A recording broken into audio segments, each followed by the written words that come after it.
la transition écologique, l'innovation et la créativité. Une entreprise qui se distingue par sa capacité à s'adapter aux changements du marché, à anticiper les besoins de ses clients et à mobiliser ses collaborateurs autour d'une vision partagée. Car désormais, elle n'est plus seulement performante, mais aussi responsable et engagée pour créer de la valeur, tant pour ses parties prenantes et son écosystème. Ouais, bravo. Même si ce chiffre est en progression significative, il n'y a dorénavant à la tête des entreprises françaises que 31% de femmes. Et c'est particulièrement vrai dans des petites et moyennes entreprises. Dans les instances du MEDEF, statutairement, nous avons prévu qu'il y ait au moins 40% de femmes, ce qu'on appelle la parité économique. Et moi, je rêve, tu le sais Marie-Christine, je rêve que très rapidement, la parité économique s'inverse. Ce que je veux dire par là, c'est que nous sommes parfaitement conscients, je suis parfaitement conscient que face aux immenses défis auxquels nos entreprises, notre pays, notre planète sont confrontés, nous avons évidemment besoin de tous nos talents et que cette disproportion profondément choquante. 2023. 2023, c'est le moment où nous voyons bien que nous sommes en train de changer d'époque en termes de manière dont l'économie est dirigée, dont l'économie fonctionne. Aujourd'hui, la démographie redevient quelque chose d'absolument central dans l'économie. La première région du monde en termes de production, en termes de création de richesse. La première création de richesse du monde se passe en Asie. Oui, c'est un changement d'une profondeur incroyable. Depuis 600 ans, l'endroit où on crée le plus de richesse, ou du moins on l'exprimait, c'était l'Occident, on va dire au sens large, l'Europe d'abord, puis l'Europe plus les États-Unis. Ce temps est terminé. Aujourd'hui, l'Asie voit sa croissance beaucoup plus forte que le monde occidental. Parce que tout simplement, en Asie, nous avons 4,5 milliards d'humains. L'humanité la plus nombreuse est aujourd'hui en Asie, et nous retrouvons ce qui normalement est la base de l'économie. L'endroit où vous avez le plus d'habitants est l'endroit où l'on produit le plus de richesses.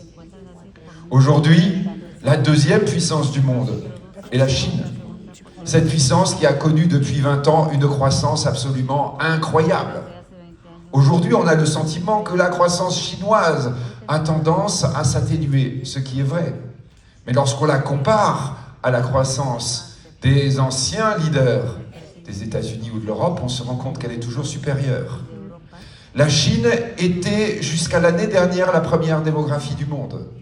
Probablement que le plus grand défi pour la puissance chinoise n'est plus la question occidentale. C'est la manière dont la première démographie du monde désormais est en train de croître de manière accélérée. J'ai nommé bien entendu l'Inde.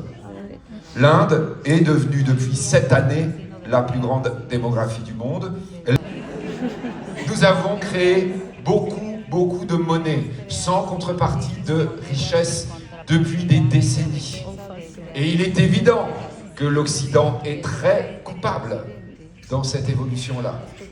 Nous avons aujourd'hui, d'après les derniers chiffres du FMI, 200... Chaque fois que des pays ont voulu être protectionnistes, isolationnistes, je ne veux même plus connaître le reste du monde. Je suis très bien chez moi. Eh bien, à chaque fois, vous avez la crise qui s'amplifie. C'est un modèle économique inadapté à cette population humaine. Alors évidemment, quand je vous dis ça, votre adolescent à la maison n'est pas forcément plus rassuré. Parce qu'il connaît l'histoire économique, enfin s'il est un peu âgé, ou s'il a suivi des cours à la Sorbonne. Il connaît l'histoire économique et il sait qu'on ne change pas de modèle économique tout le temps. Que même c'est arrivé très rarement. C'est que ce soit un vrai changement. C'est-à-dire que nous ayons quelque chose qui ne soit pas simplement une amélioration cosmétique de l'ancien. Donner le sentiment que nous changeons parce qu'il faut, mais en réalité, n'avoir pas changé véritablement les racines du modèle. Je vois que vous souriez, vous voyez un petit peu à quoi je fais allusion. Peut-être qu'aujourd'hui, l'Occident a tendance effectivement à promouvoir un changement de modèle économique qui n'en est pas vraiment un. Est-ce que cela suffit, quand on dit changer de modèle, d'avoir des voitures électriques, de manger moins de viande et de trier ses ordures?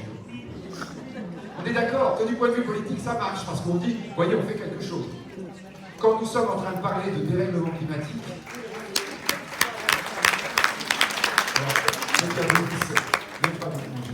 d'accord. Mais donc, lorsque nous sommes en train de changer de...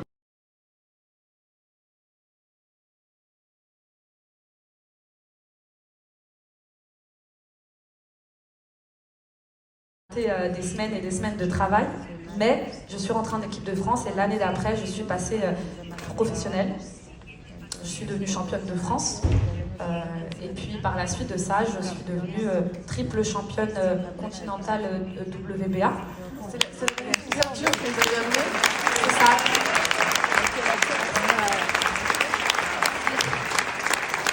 Elle a porté sur le bord. Vous souhaitez redonner du sens à travers cela. J'aimerais que tu puisses nous en dire un peu plus. Effectivement, on est un écosystème, c'est-à-dire que nous travaillons avec des couturières proches de l'atelier, nous travaillons avec des ateliers d'insertion, donc de gens qui recherchent du boulot en premier niveau. Nous travaillons avec des prisons, donc des prisonniers hommes, parce qu'il faut savoir que 3% seulement de femmes sont en prison en France. Donc c'est souvent des hommes, c'est ça qui est intéressant, c'est qu'on rentre en tant que femme dans une prison et on va travailler avec un homme, je vous jure, c'est juste transcendant de faire ça. Donc effectivement, on a tout un écosystème de production autour de l'atelier, ou au pire en France, je dis le pire parce que quelquefois il y a des ateliers de coupe par exemple, qu'il n'y a pas dans la région, on est dans le sud, donc on est obligé un peu de, entre guillemets, de se délocaliser en France, mais en tout cas, tout est fait en France. La bâche, imaginez-vous, la bâche plastique française, elle est faite en France. Elle est déjà travaillée par Anne-Sophie. Je récupère les déchets propres et on les transforme de nouveau en France. Et dans les sacs, vous avez 80% de matières qui sont issues de déchets. Il y a des chambres à air, il y a du ruban que j'utilise par ailleurs.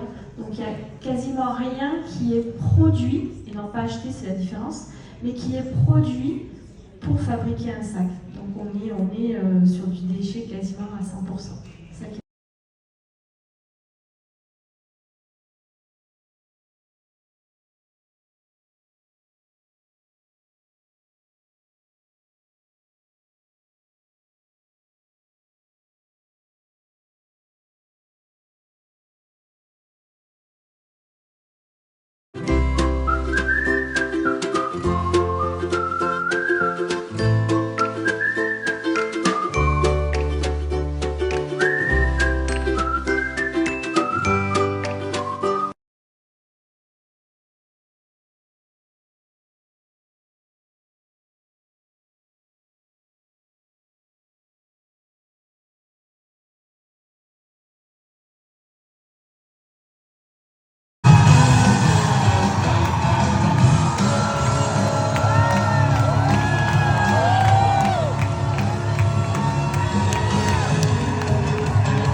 But she's ready to do it.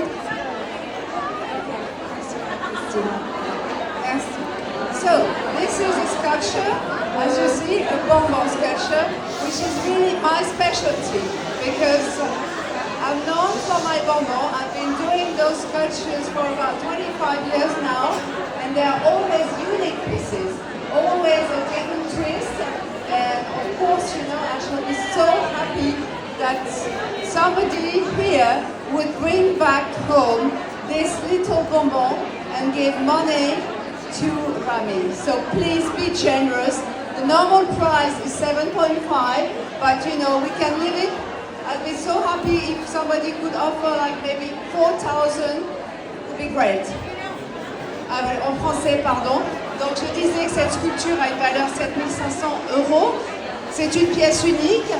Je suis connue pour ceux qui ont déjà vu des bonbons peut-être dans le monde entier. les bonbons wrapping twist qui sont donc exposés un petit peu partout, dans les villes, dans des musées. Wow, 6,000! Very nice. Okay, so 6,000. Anybody wants the sculpture? 6,000 euros. 6,500. Okay. Yeah, 6,500. Anybody? 6,500. I think, I don't know, comment on dit, à juger.